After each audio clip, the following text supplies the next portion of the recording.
Greetings, honored guest, and welcome to the House of Branching Paths. Please step inside and follow me. Tonight, the theater lovers among you are in for a special treat. Our great theater returned just the other day, and though it is still a bit dusty and drab, the circle could not wait to share it with you.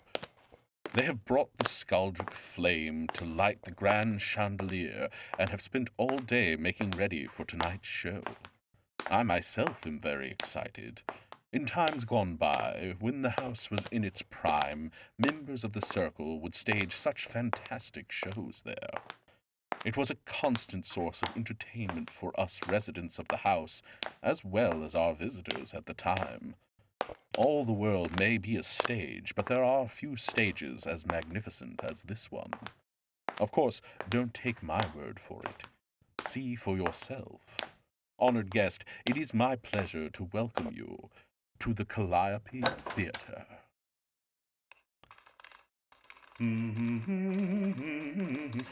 Ah, wonderful, you have arrived. Come in, and take whichever seat you would like. There isn't a bad one in the house, I assure you. We've just finished preparing. In fact, here is Lady Morgana now. Hello, honored guests. It is wonderful to see you, as always. You know, Emrys, I do adore this wing of the household. Oh, yes. You know, I can recall many a time on the stage myself. Well, of course.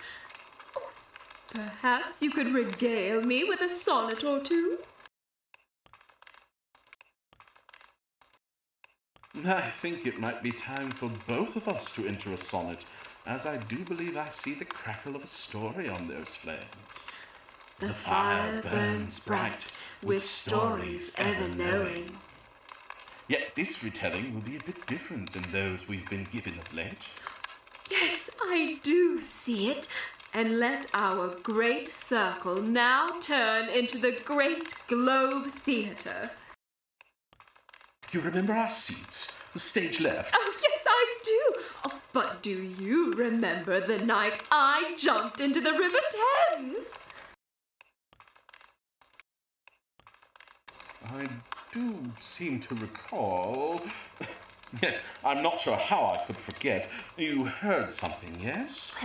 There was a stirring in the city of freshwater creatures singing softly into the night. Now, sirens, as you know, are mostly saltwater dwellers, so I was quite intrigued.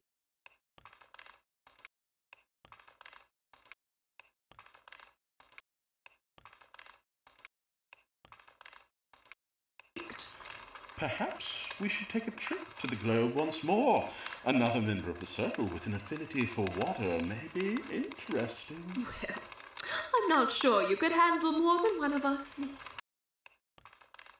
Alas, tales of sirens we must save for another day. For now we bring you a theatrical treat, one from the pen of William Shakespeare.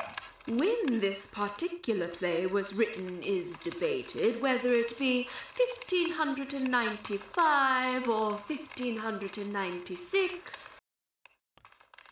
Ah, the 90s. But we know for certain that this play debuted officially in 1605.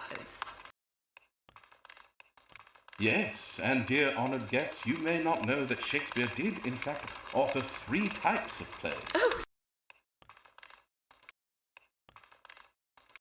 Yes, now this one in particular is a comedy. However, Shakespeare did also pen many a tragedy, as well as a few historical plays. But tonight, our selection comes to you from a forest in Athens. A forest in which dreams and reality, fact and fiction, and magic and pixies all coincide. Tonight we bring you A Midsummer Night's Dream. But room, fairies, here comes Oberon. And heed, my fairies, here comes Titania. Titania. Ill met by moonlight, proud Titania. What jealous Oberon! Fairies, skip hence. I have forsworn his bed and company. Tarry, rash wanton, am I not thy lord? Then I must be thy lady. But I know when thou hast stolen away from fairyland, and in the shape of corn sat all day, playing on pipes of corn and versing love to amorous Phillida. Why art thou here? Come from the farthest step, but that, forsooth, the bouncing Amazon, your buskin mistress and your love, to Theseus must be wedded, and you come to give their bed joy and prosperity. How canst thou thus, for shame, Titania, glance at my credit with Hippolyta, knowing I know thy love to Theseus? Didst thou not lead him through the glimmering night from Periginia, whom he ravished, and make him with fair Aegle break his faith, with Ariadne, with Antiopa? These are forgeries of jealousy. Jealousy. And never, since the middle summer spring, met we on hill, in dale, forest, or mead, by paved mountain or by rushy brook, or in the beached margent of the sea, to dance our ringlets to the whistling wind. But with thy brawls thou hast disturbed our sport. Forgeries of jealousy. Therefore, the winds, piping to us in vain, as in revenge, have sucked up the sea contagious fogs, which falling in the land have every pelting river made so proud that they have overborne their continents. The ox hath therefore stretched his yoke in vain, the ploughman lost his sweat, and the green corn hath rotted ere his youth attained a beard. The fold stands empty in the drowned field, and the crows are fatted with their murrian flock. The 9 men's morris is filled up with mud, and the quaint mazes in the Wharton green for lack of tread are undistinguishable. The human mortals want their winter here.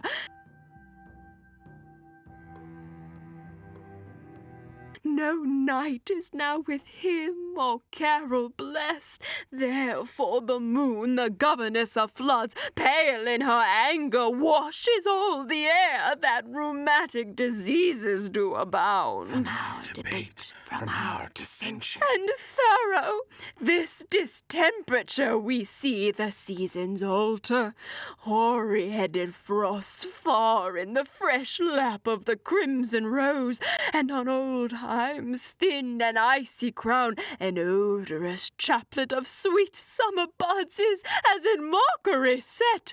The spring, the summer, the childing autumn, angry winter change their wonted liveries, and the mazed world by their increase now knows not which is which, and this same progeny of evils comes from our debate, from our dissension. We are their parents and the original. Do you amend it, then? It lies in you. Why should Titania cross her Oberon? I do but beg a boy to be my henchman. Set your heart at rest. The fairyland buys not the child of me. His mother was a votaress of my order, and in the spiced air by night full often hath she gossiped by my side, and sat with me on Neptune's yellow sands, marking the embarked traders on the flood, when we have laughed to see the sails conceive and grow big-bellied with the wanton wind, which she, with pretty and swimming gait following, her womb then rich with my young squire, would imitate and sail upon the land to fetch me trifles and return again, as from a voyage rich with merchandise. But she, being mortal, of that boy did die, and for her sake do I rear up her boy, and for her sake I will not part with him.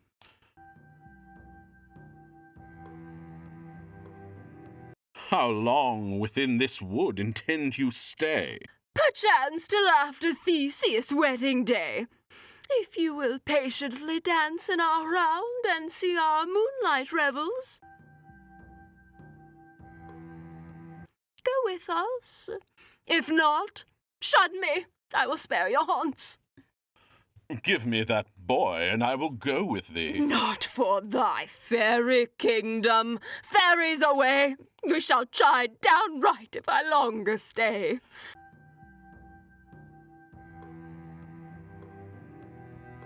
From our debate, from our dissension. Well, go thy way. Thou shalt not from this grove till I torment thee for this injury. My gentle Puck, come hither. Puck, come hither. Thou rememberest, since once I sat upon a promontory, and heard a mermaid on a dolphin's back, uttering such dulcet and harmonious breath, that the rude sea grew civil at her song, and certain stars shot madly from their spheres to hear the sea maid's music. I remember. That very time I saw, but thou couldst not, flying between the cold moon and the earth, Cupid, all armed. A certain aim he took at a fair vestal throned by the west, and loosed his love shaft smartly from his bow, as it should pierce 100,000 hearts. But I might see young Cupid's fiery shaft quenched in the chaste beams of the watery moon, and the imperial votaress passed on in maiden meditation, fancy-free.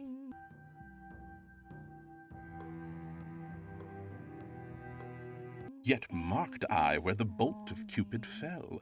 It fell upon a little western flower, before milk-white, now purple with love's wound, and maidens call it love in idleness.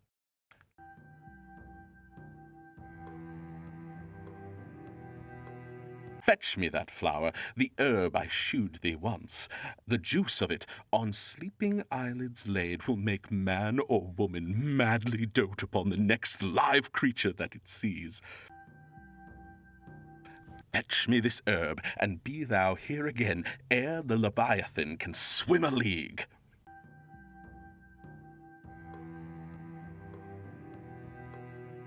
The end. Oh, honored guests, I wouldn't take the power of Cupid's bow for granted. Certainly not. In fact, honoring Cupid's reign may be the key to finding a true love. Key? You mean donkey? You're terrible. Terribly funny. Not as funny as Shakespeare. Now, I do adore funny moments, but the tragedies dear William wrote do have a soft, dark corner of my heart. The macabre does look well on you. I delight in the deliciously dark. And what is our treat for today? Of course, I have to go with a piece from my sisters in spell. Ah, you know, many have said this play brings bad luck to those who utter its name out of context. Do you know that it is because the spells they utter hold true for those with the gift? I remember when the spells were written. Well, a spell written and placed in the famous Scottish tragedy, which is the shortest of Shakespeare's works. Believed to be first performed in 1606, though it was officially published in the folio of 1623. We bring you Macbeth. Thrice the brinded cat hath mewed. 'Tis time, 'tis time. Thrice and once the hedge pig whined. 'Tis time, 'tis time. Harper cries, 'tis time, 'tis time. 'Tis time, 'tis time. Round about the cauldron go, in the poisoned entrails throw. Told that under cold stone, days and nights have 31. Sweltered venom sleeping got, boil thou first in the charmed pot. Double, double, toil and trouble, fire burn and cauldron bubble. Fillet of a finny snake, in the cauldron boil and bake. Eye of newt and toe of frog, wool of bat and tongue of dog. Adder's fork and blindworm's sting, lizard's leg and howlet's wing, for a charm of powerful trouble, like a hell broth boil and bubble. Double, double, toil and trouble, fire burn and cauldron bubble. Scale of a dragon, tooth of wolf. Witch's mummy, maw and gulf. Of the raven salt sea shark, root of hemlock digged in the dark, Slivered in the moon's eclipse, ditch delivered by a drab, make the gruel thick and slab, and thereto a tiger's chaudron. For the ingredients of our cauldron, double, double, toil and trouble, fire burn and cauldron bubble. Then the charm is firm and good. By the pricking of my thumbs, something wicked this way comes. Whoever knocks. The end. I always feel energized with stories of whimsy and mystery. What exactly would happen if you threw that potion together? Ask Macbeth. Well, I am delighted that we've shown our honored guests another type of story we will be embarking on at their visits to the Circle. William was an honored member. Perhaps the Flames could choose a playwright as of late. Yes, there are many prolific in the modern era.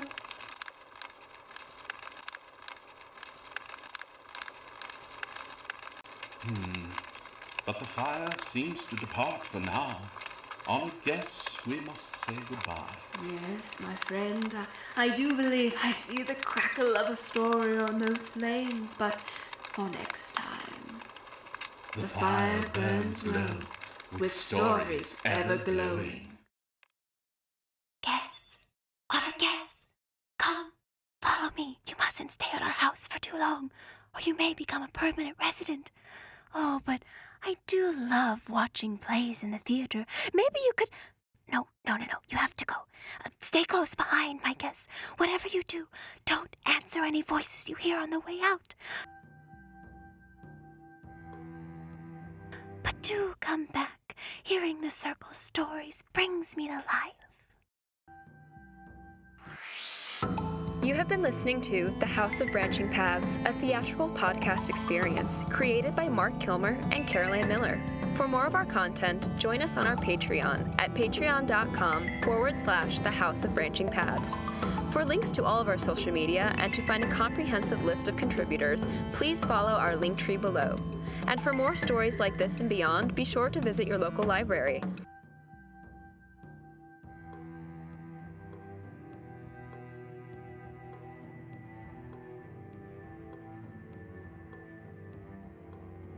Thank you for joining us, honored guests, and remember, the fire may burn low, but the stories are ever glowing.